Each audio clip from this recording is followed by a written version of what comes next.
Assalamualaikum warahmatullahi wabarakatuh. Perkenalkan, nama saya Ella Wahyu Irawan, NIM 64114171132, akan mempresentasikan tentang fungal dan rickettsia zoonosis. Di sini saya akan menjelaskan terkait penyakit zoonosis dari kedua penyakit tersebut. Yang pertama yaitu Taenia corporis. Taenia corporis adalah infeksi umum yang sering terlihat pada daerah dengan iklim yang panas dan lembab. Seperti infeksi jamur yang lain, kondisi hangat dan lembab membantu menyebarkan infeksi ini. Oleh karena itu, daerah tropis dan subtropis memiliki insiden yang tinggi terhadap Taenia corporis. Taenia corporis dapat terjadi pada semua usia. Bisa didapatkan pada pekerja yang berhubungan dengan hewan-hewan, maserasi dan oklusi kulit lipatan menyebabkan peningkatan suhu dan kelembapan kulit yang memudahkan infeksi.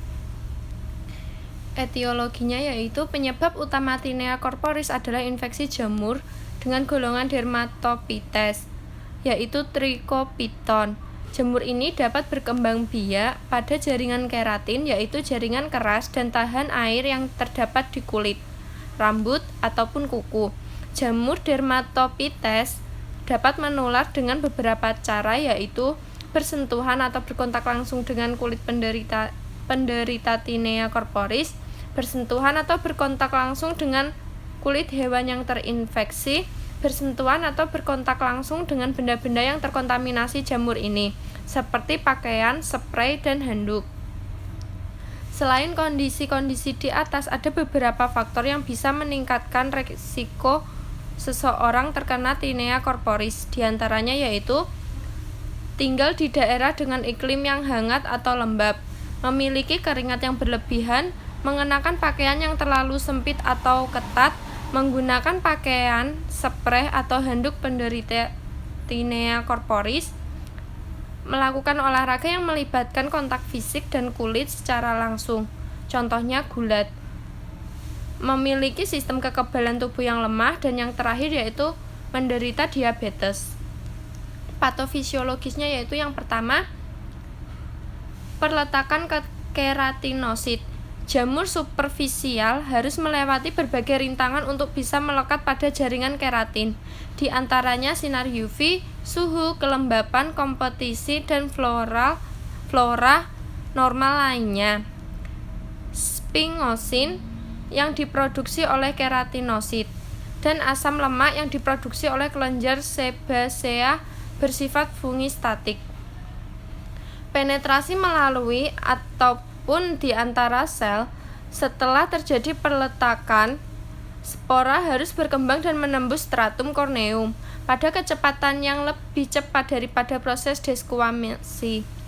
Penetrasi juga dibantu oleh sekresi proteinase, lipase, dan enzim mucinolitik yang juga menyediakan nutrisi untuk jamur.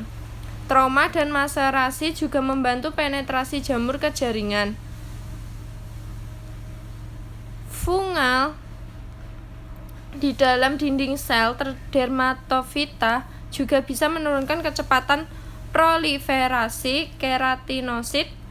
Pertahanan baru muncul ketika begitu jamur mencapai lapisan terdalam epidermis. Langkah terakhir, perkembangan respon host. Derajat inflamasi dipengaruhi oleh status imun pasien dan organisme yang terlibat. Reaksi hipersensitivitas tipe 4 atau delayed type hypersensitivity atau DHT memainkan peran yang sangat penting dalam melawan dermativita. Pada pasien yang belum pernah terinfeksi dermatovita sebelumnya, inflamasi menyebabkan inflamasi minimal dan trichopitin tes hasilnya negatif. Infeksi yang menghasilkan sedikit eritema dan skuama yang dihasilkan oleh peningkatan pergantian keratinosit. Gejala klinis. Gejala Taenia corporis biasanya muncul mulai 4-10 hari setelah tubuh terpapar jamur. Gejalanya seperti muncul ruam berbentuk cincin atau melingkar, muncul ruam di leher, batang tubuh, lengan, tangan, dan tungkai. muncul rasa gatal, dan kulit yang lebih bersisik. Jika infeksi lebih parah, bisa muncul luka lepuh atau luka yang bernanah di sekitar ruam. Pencegahan. Faktor-faktor yang perlu dihindari atau dihilangkan untuk mencegah terjadinya tinea corporis antara lain, yang pertama yaitu mengurangi kelembapan tubuh penderita dengan menghindari pakaian yang panas, menghindari sumber penularan yaitu binatang, kuda, sapi, kucing, anjing, atau kontak dengan penderita lain, menghilangkan vokal infeksi di tempat lain misalnya di kuku atau di kaki, meningkatkan higienitas, dan mengatasi faktor predisposisi lain seperti diabetes mellitus, kelainan endokrin yang lain. Leukemia harus terkontrol dengan baik. Juga beberapa faktor yang memudahkan timbulnya residif pada tinea corporis harus dihindari atau dihilangkan antara lain temperatur lingkungan yang tinggi, keringat berlebihan, pakaian dari bahan karet atau nilon, kegiatan yang banyak berhubungan dengan air misalnya berenang, kegemukan. Selain faktor kelembapan seperti gesekan kronis dan keringat yang berlebihan disertai higienitas yang kurang memudahkan timbulnya infeksi jamur. Yaitu selanjutnya penyakit Rocky Mountain Spot Fever atau RMSF. Rocky Mountain Spot Fever adalah penyakit bakteri yang menyebar melalui gigitan kutu yang terinfeksi. Kebanyakan orang yang sakit dengan RMSF akan mengalami demam, sakit kepala, dan ruam. RMSF bisa mematikan jika tidak diobati dini dengan antibiotik yang tepat. Ada antara 500 dan 2.500 kasus Rocky Mountain Spot Fever yang dilaporkan di Amerika Serikat per tahun, dan hanya sekitar 20% yang dapat ditemukan. Pada awal 1940-an, wabah digambarkan di negara bagian Sinaloa, Sonora, Durango, dan Coahuila di Meksiko yang dikendalikan oleh anjing Rhipicephalus sanguineus sensulato atau kutu anjing yang berwarna coklat. Selama 100 tahun berikutnya, tingkat kematian adalah 30% sampai 80%.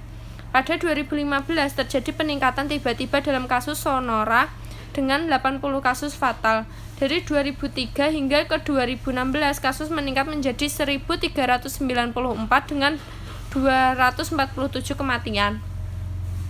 Etiologinya, kutu adalah inang alami penyakit ini berperan sebagai reservoir dan vektor Rickettsia rickettsii. Kutu mentransmisikan bakteri terutama dengan gigitan mereka. Lebih jarang infeksi dapat terjadi setelah terpapar jaringan kutu yang dihancurkan atau cairan atau fesesnya. Kutu betina dapat mengirimkan Rickettsia rickettsii ke telurnya dalam proses yang disebut transmisi transovarial.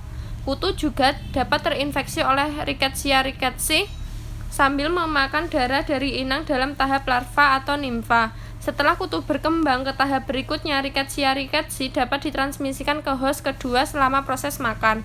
Selanjutnya, kutu jantan dapat mentransfer Rickettsia rickettsii ke kutu betina melalui cairan tubuh atau spermatozoa selama proses kawin. Jenis penularan ini menunjukkan bagaimana generasi atau tahap kehidupan dari kutu yang terinfeksi dipertahankan. Setelah terinfeksi, kutu dapat membawa patogen seumur hidup. Rickettsia ditularkan melalui air liur yang disuntikkan saat kutu sedang menyusu. Tidak seperti penyakit Lyme dan kuman patogen lain yang memerlukan masa lampiran yang lama untuk mengalami infeksi. Seseorang dapat terinfeksi Rickettsia rickettsii dalam waktu makan sesingkat 2 jam. Patofisiologisnya yaitu yang pertama masuk ke host, yaitu Rickettsia rickettsii dapat ditularkan ke host manusia melalui gigitan kutu yang terinfeksi. Seperti halnya bakteri lain yang ditransmisikan melalui kutu, proses ini umumnya membutuhkan periode perletakan 4 hingga 6 jam. Namun, dalam beberapa kasus infeksi Rickettsia rickettsii telah dikontrak oleh kontak dengan jaringan kutu atau cairan. Kemudian, bakteri menginduksi internalisasi mereka ke dalam sel inang melalui mekanisme invasi yang dimediasi reseptor. Yang kedua yaitu keluar dari sel host, yaitu sitosol atau sel inang mengandung nutrisi atau adenosin trifosfat, asam amino dan nukleotida yang digunakan oleh bakteri untuk pertumbuhan. Untuk alasan ini, selain untuk menghindari fusi dan kematian pagolisosomal, rickettsia harus melarikan diri dari pagosom setelah waktu generasi dalam sitoplasma sel inang. Bakteri menggunakan motilitas berbasis aktin untuk bergerak melalui sitosol atau Rickettsia menggunakan aktin untuk mendorong diri mereka sendiri sepanjang sitosol ke permukaan sel inang. Ini menyebabkan membran sel inang menonjol keluar dan menginvagasi membran sel yang berdekatan. Bakteri ini kemudian diambil oleh sel tetangga dalam vakuola membran ganda yang kemudian dapat dibiarkan bakteri, memungkinkan penyebaran dari sel ke sel tanpa paparan lingkungan ekstraseluler. Konsekuensi dari infeksi yaitu Rickettsia awalnya menginfeksi sel endotel pembuluh darah, tapi akhirnya bermigrasi ke organ vital seperti otak, kulit, dan jantung melalui aliran darah. Gejala klinis yaitu yang muncul demam tutul bisa sangat sulit untuk didiagnosis pada tahap awal karena kesamaan gejala dengan banyak penyakit yang berbeda. Orang yang terinfeksi Rickettsia biasanya melihat gejala setelah masa inkubasi 1 hingga 2 minggu setelah gigitan kutu. Presentasi klinis awal dari Rocky Mountain Spot Fever tidak spesifik dan mungkin menyerupai berbagai penyakit menular dan tidak menular lainnya. Gejala awalnya yaitu demam, mual, emesis atau muntah, sakit kepala parah, nyeri otot, kurang nafsu makan. Parotitis dalam beberapa kasus agak jarang. Tanda dan gejala selanjutnya yaitu ruam makulopapular, ruam peteki, sakit perut, nyeri sendi, konjungtivitas, kelupaan. 3 temuan klasik untuk penyakit ini adalah demam, ruam, dan riwayat gigitan kutu. Namun kombinasi ini sering tidak teridentifikasi ketika orang-orang awalnya datang untuk dirawat. Ruam memiliki pola penyebaran sentripetal atau ke dalam, yang berarti ia mulai pada ekstremitas dan arah menuju batang tubuh. Komplikasi orang dapat mengembangkan cacat permanen termasuk defisit kognitif, ataksia, hemiparesis, kebutaan tuli atau amputasi mengikuti gangren. Pencegahan. Periksa pakaian Anda apakah ada kutu. Kutu dapat dibawa ke rumah dengan pakaian. Setiap kutu yang ditemukan harus dihilangkan. Jatuhkan pakaian kering dalam pengering dengan panas tinggi selama 10 menit untuk membunuh kutu pada pakaian kering setelah Anda masuk ke dalam ruangan. Segera mandi setelah di luar ruangan. Mandi dalam waktu 2 jam setelah masuk ke dalam ruangan terbukti mengurangi resiko terkena penyakit Lyme.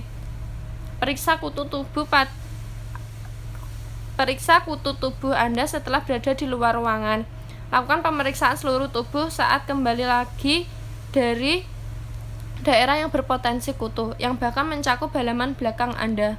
Gunakan cermin yang dipegang dengan tangan atau ukuran penuh untuk melihat semua bagian tubuh Anda. Periksa bagian-bagian tubuh Anda dan tubuh anak Anda apakah ada tanda